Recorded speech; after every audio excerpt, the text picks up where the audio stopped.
El día de hoy estaremos hablando de la panadería del Viejo y del Nuevo Mundo. Pero antes, hagamos una aclaración. El Viejo y el Nuevo Mundo son términos que se refieren a las partes del mundo conocidas por las culturas humanas antes y después del descubrimiento de América. Es decir, que el Nuevo Mundo se refiere a los territorios nuevos para los europeos que se conocieron después del descubrimiento de América. El pan fue introducido en España por los celtíberos, que se refiere a pueblos celtas de Iberia,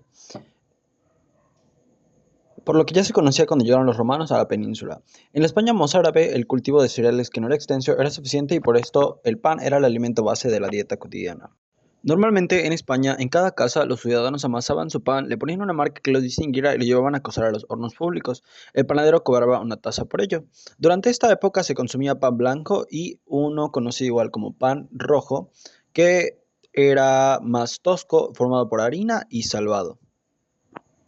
De igual forma, podemos ver que en el Viejo Mundo tenía un gran peso respecto a la religión, ya que el cristianismo también utilizaba el pan como símbolo, pues según esta, Dios se reencarna en pan de trigo para quedarse en el mundo y Jesús nace en Belén, que significa pan. Además, con Jesús de Nazaret se sigue la tradición judía de la bendición del pan y el vino. El pan fue el alimento de la última cena y en torno a él se celebra el sacramento de la Eucaristía. Además de que podemos notar que en muchos pasajes bíblicos se menciona el pan, así como en uno en el que se refiere que Dios le dijo a Ezequiel que hiciera diferentes panes con cebada, habas, lentejas y mijo, así como también se le adjudicó varios efectos benditos y milagrosos en muchos lugares de España para la curación de enfermedades, para ahuyentar malos espíritus y entre otras cosas.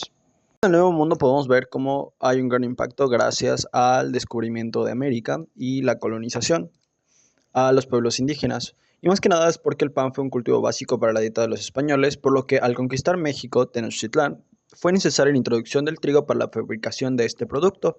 Tanto el manejo de este cereal como el del pan implementó cambios no solo en la alimentación de la población nativa, sino también cambios sociales y económicos que estaremos viendo más adelante. Y también la panadería fue instituida por los españoles, grandes consumidores de este producto preparado con trigo, quienes enseñaron a los indígenas a elaborarlo y cuyos resultados están a la vista en la rica variedad de formas y usos. Sin embargo, también cabe mencionar que desde tiempos prehispánicos, conforme a sus necesidades, los indígenas desarrollaron instrumentos de molienda como metates y morteros de piedra, que les sirvieron para transformar las semillas en harina. Inclusive algunos cronistas mencionan el consumo de pan de mezquite entre los chichimecas.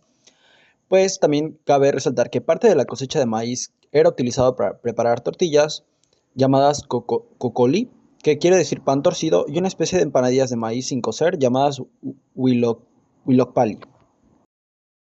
Entonces bien, podemos decir que el pan dulce mexicano es el resultado de la fusión de dos culturas, el proceso artesanal de panadería europea y los rituales de las culturas originarias de México.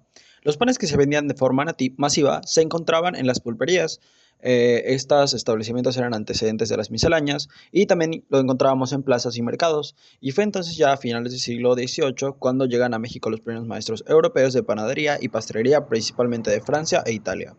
Como podemos ver, aún sigue habiendo un gran impacto del viejo mundo en el nuevo mundo. Ahora igual veremos que la panadería tuvo un gran impacto en las clases sociales en el Nuevo Mundo, y es que en la Nueva España el pan se distribuía en pan floreado y pan corriente. Esta gran diferencia se hallaba entre que los panes eran elaborados con una llamada flor de harina que era más blanca y más fina, y este pan era específicamente para personas con altos ingresos como virreyes o obispos. Así como el pan era más corriente, era el pan vaso, que se hacía con harina morena y su nombre viene de las palabras pan y vaso, que significaba pan bajo, que era para los pobres. Otro gran impacto que tuvo es que durante el siglo XVI el pan común para la clase baja se hacía en piezas más pequeñas, mismas que se vendían por cuartillas, tlacos y pilones. Este último surgió para cubrir la falta de moneda fraccionaria con que se efectuaban las compras menudas y siguieron vigentes hasta el siglo XVIII.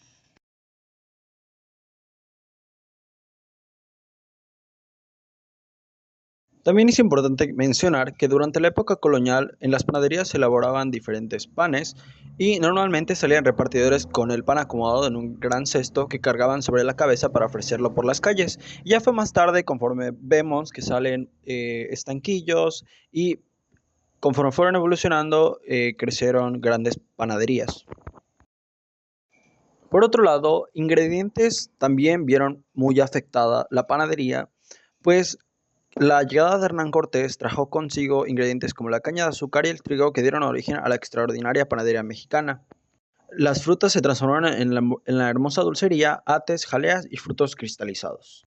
Al final, todos estos cambios culturales y sociales, así como religiosos, podemos verlos reflejados en diferentes tipos de panes muy característicos, como el pan de fiesta, que es uno de los panes más populares a lo largo y ancho de la República, que es el pan de pulque, que incluye, por supuesto, el tradicional pulque, que como sabemos fue considerado bebida sagrada de los dioses aztecas. Por otro lado, tenemos el pan conventual, que es importante mencionar que en el mundo conventual la panadería tuvo un papel destacado, ya que fue base de la alimentación diaria, símbolo de calidad, caridad y consuelo para los necesitados, así como que formó parte del sustento de las congregaciones religiosas. De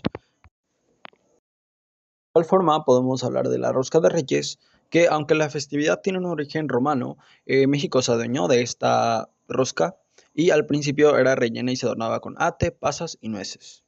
Y ya actualmente ha tenido diferentes variaciones que ya podemos ver roscas rellenas hasta con chocolate o crema pastelera. Por último tenemos el pan de muerto, que desde la época prehispánica, para las tradiciones y ofrendas que se hacían a los muertos, se preparó una especie de empanadas de maíz sin conocer llamadas huilocpali, que ya se había mencionado anteriormente. Sin embargo, con la colonización, independencia y después la industrialización, este pan artesanal evolucionó a lo que hoy conocemos como pan de muerto.